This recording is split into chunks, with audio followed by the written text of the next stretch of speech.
Good morning, third grade online learners. We will continue our discussion today about vertebrates.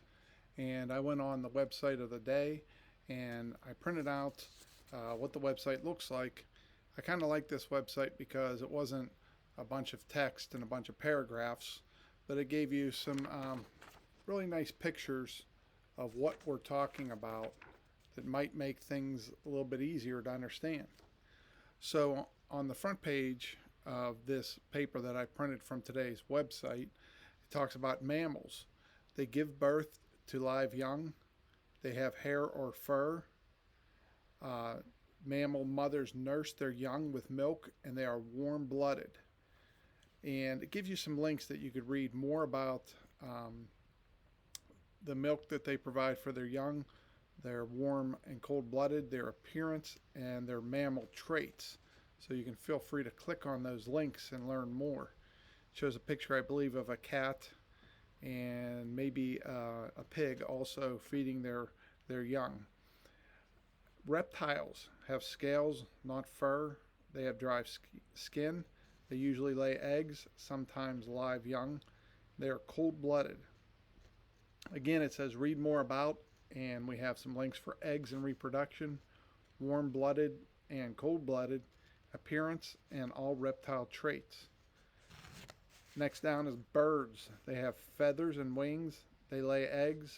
They're warm blooded, and it gives you some links about exactly what I said, their appearance, their traits, reproduction, and on the back of the page that I printed, it talks about amphibians. They live in land and in water. They're cold blooded. They lay eggs. They have moist skin and webbed feet. And they give an example of a frog on a lily pad.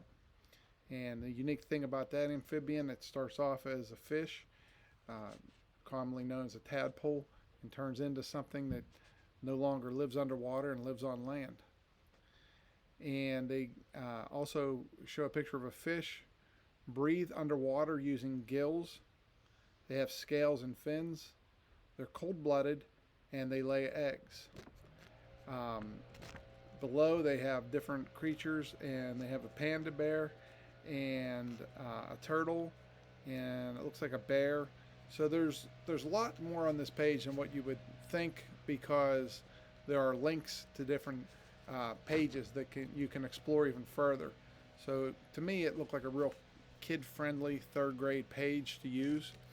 So I would encourage you to read some of those links and come up with a nice summary of what that's all about. It's not going to be obviously on the first page, but if you click around, you'll be able to get some more information and write a nice summary, at least a 3-sentence summary. Again, avoid cutting and pasting your answers. We talked about that, how it's better to put things in your own words, and that way the author gets credit. They know, it was their website, but things are summarized in your own words. That's the proper way to do it. We had a problem with that again this week, last week I should say, as I went through the journal entries. And you should always start it with, this is what I think, or this is what I learned on this page, and then from there I can see, okay, you did summarize in your own words. All right, good luck preparing with your study guides today and for the quiz tomorrow. I'm sure you'll do great. See you tomorrow.